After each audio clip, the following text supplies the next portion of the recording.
Understand that ethical wealth creation is possible.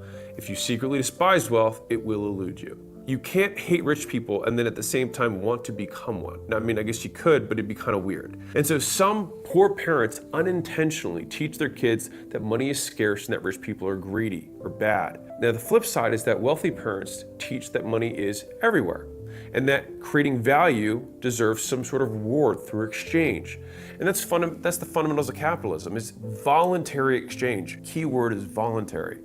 Two people choose to interact, choose to make a trade. And the beautiful thing about capitalism is both people say thank you. It's one of the only things in human nature where people do things and both people say thank you. You go to the cash register, you buy the shoes, the store owner says thank you and you say thank you. Both people have a net positive sum from the exchange, and that's how overall economies grow. If you want to grow your own personal economy, the idea is, how can I create as many of these positive sum exchanges as possible? And if you do enough of those positive exchanges, like, why would you not want lots of people to thank you? Well, because if a lot of people thank you, then it means that you were doing something good that people will exchange money for. And if you do that a lot of times, you'll have a lot of money. How did this somehow get distorted? Now, a lot of that's media, and I'll try to make my own version of media so that I can have a very small voice that says something a little different. But at the end of the day, money is just a tool. It allows you to exchange. It's literally just an intermediary for exchange. And as a result, it will lubricate the number of exchanges that you make. If you're somebody who tends to do bad stuff,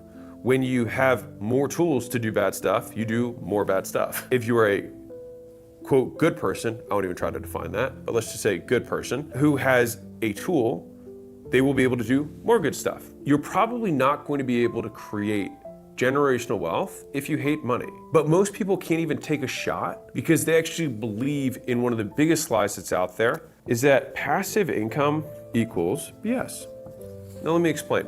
Passive to you means active to someone else. There's always someone who is active. It's less of a binary of active versus passive, and it's a continuum. And so it's like, where do you live on this continuum? Let's say this is all active and this is all passive. It's very rare that you have things that are purely here. Now, you can absolutely buy a dividend ETF, and the only thing that's not passive about that is making all the decision and doing all the research in order to do that, and whatever work you did in order to get the money. But beyond that, yes, the difference that you get from that would be passive. The thing is that most people who see rich people assume that they have all of this passive money that's coming in. All the richest people that I know for sure have passive income, but they've got way more active income. Most people are trying to get rich on passive when they're make active income cool again. I'll tell you a story. We own an advisory practice as part of acquisition.com, right? Which is where it's functionally like management consulting. We go in, we look at a company, we help them grow. That's what we do, right? It's actually true custom work. It's not like courses and coaching or anything like that. It's just we actually have that. It's unfortunate that the internet space just automatically assumes that that's what everything is. But all the guys that I have are ex-Harvard, ex-MBAs, ex-McKinsey, ex-BCG, ex-Bain, consultants, right? That work with big companies, and that's because we can help companies grow. I work with some companies in a very, very, acute format where I'll spend a day with, call it 10-ish founders, and we'll go really deep on some of the strategies in their business. And they pay for that. And someone might see that and say, Alex, why would you trade time for money? Well, think about it like this. If I'm going to work no matter what, so let's just say Monday through Friday, I work 12 hours a day, 60-hour week. So if I'm gonna work Monday through Friday and I have something else that can make me more money for that time, why would I not do it? Because then I can turn around and take that active income and then say, hey, maybe I'm gonna take some of that and trade it for some money over here. It's a little bit left, it's a little bit moving that way.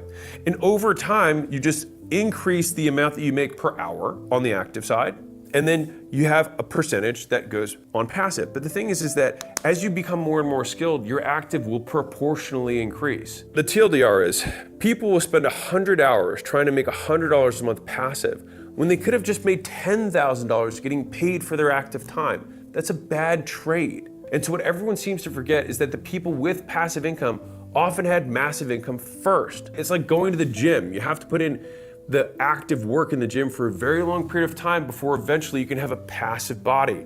Meaning you can just work out once a week and more or less maintain your physique. But it takes a long time to get there. And so everybody trades their time for money.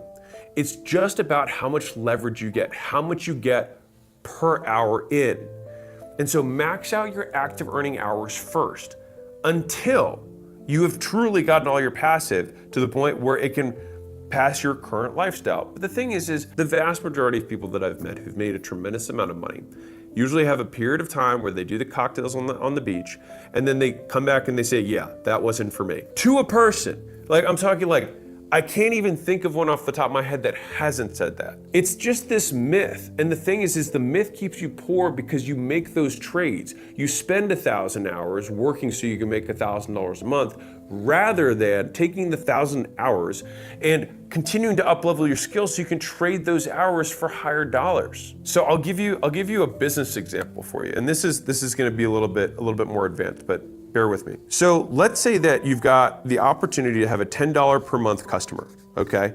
And that person's gonna stay for 60 months, okay? Now, people would see this and say $10 a month, that means it's super low churn, this must be a very valuable business, blah, blah, blah, blah, blah. If you could get that same customer to pay $1,000 up front for a lifetime deal, should you do it?